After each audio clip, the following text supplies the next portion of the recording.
এক গ্রামে অশোক নামে এক দরিদ্র কৃষক বসবাস করত। সে ছিল খুবই সৎ এবং পরিশ্রমী। অশোক তার স্ত্রী আর ছোট্ট মেয়ে রেণুকাকে নিয়ে ছোট্ট একটা বাড়িতে বসবাস করত। একদিন অশোক বাজারে যাওয়ার জন্য বাড়ি থেকে বের হলো। অশোক গ্রামের রাস্তা দিয়ে বাজারের দিকে যাচ্ছিল। যেতে যেতে হঠাৎ তার বন্ধু মাখনলালের সাথে দেখা হয়। কি অশোক, কোথায় চললে? এই বাজারের দিকে যাচ্ছিলাম। আমিও তো বাজারের দিকে যাচ্ছিলাম। শুনলাম বাজারে নাকি অনেক গরু বিক্রেতা এসেছে, আর সব ভালো ভালো গরু খুব কম দামে বিক্রি হচ্ছে।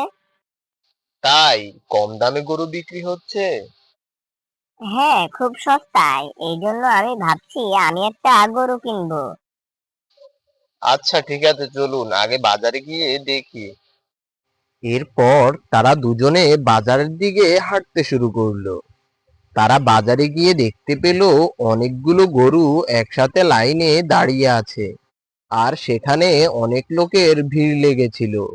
আরে ভাই, কত করে দিচ্ছ গরু? বেশি না সাহেব, মাত্র 5,000 টাকা। এমন কম দামি গরু আপনি আর কোনো আনা পাইবেন না। আচ্ছা ঠিক আছে, তুমি আমাকে মোটা তাজা দেখে একটা গরু দাও। এই নেন সাহেব, আপনি এই গরুটা নিন, এই গরুটা অনেক মোটা তাজা। মাখনলাল মোটা তাজা দেখে একটা গরু কিনে নিল, আর সে অশোককেও বলে একটা গরু কিনে নিতে, কিন্তু অশোকের কাছে অত টাকা ছিল না। আরে ভাই অশোক, তুমি একটা গরু কিনে নাও। গরুগুলো অনেক কম দামে বিক্রি হচ্ছে।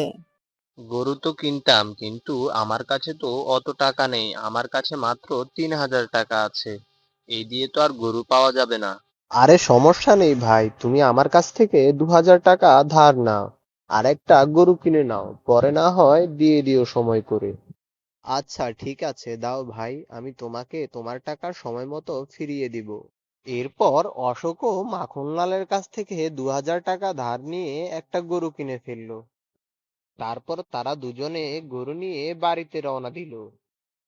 অশোক বাড়ি যাওয়ার সময় ভাবতে লাগলো, সব টাকা তো গরু কিনেই শেষ করে ফেললাম, আবার মাখনলালকেও 2,000 টাকা দিতে হবে।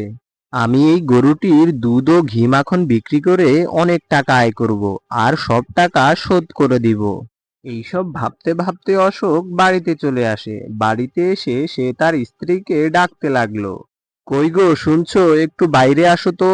অশোকের ডাক শুনে তার স্ত্রী বাইরে আসে। বাইরে এসে গরুটাকে দেখে বলতে লাগলো, এই গরুটা তুমি কোথায় পেয়েছো? আর এই গরু কেনার টাকা তুমি কোথায় পেলে? আরে এইসব তুমি বাদ দাও, আমরা এই গরুর দুধ ও ঘি মাখন বিক্রি করে অনেক টাকা আয় করব। আমি তোমাকে বাজার থেকে চাল আর সবজি আনতে পাঠিয়েছিলাম, আর তুমি কোথা থেকে এই গরুটা কিনে নিয়ে চলে আসলে? এমনটা বলে তার স্ত্রী রাগ করে ঘরে চলে গেল। বেচারা অশোক তার গরুটির দিকে অসহায়ের মতো তাকিয়েছিল। তখন তার ছোট্ট মেয়েটি ঘর থেকে বাইরে এসে বাবাকে বলতে লাগলো, বাবা বাবা, তুমি আমার জন্য বাজার থেকে খাওয়ার কিছু আনোনি? না মা, আমি তোর জন্য বাজার থেকে কিছু আনতে পারিনি। কালকে যদি আবার বাজারে যাই তখন নিয়ে আসবো। এইটা বলার পরে অশোকের মেয়েও এখান থেকে চলে যায়।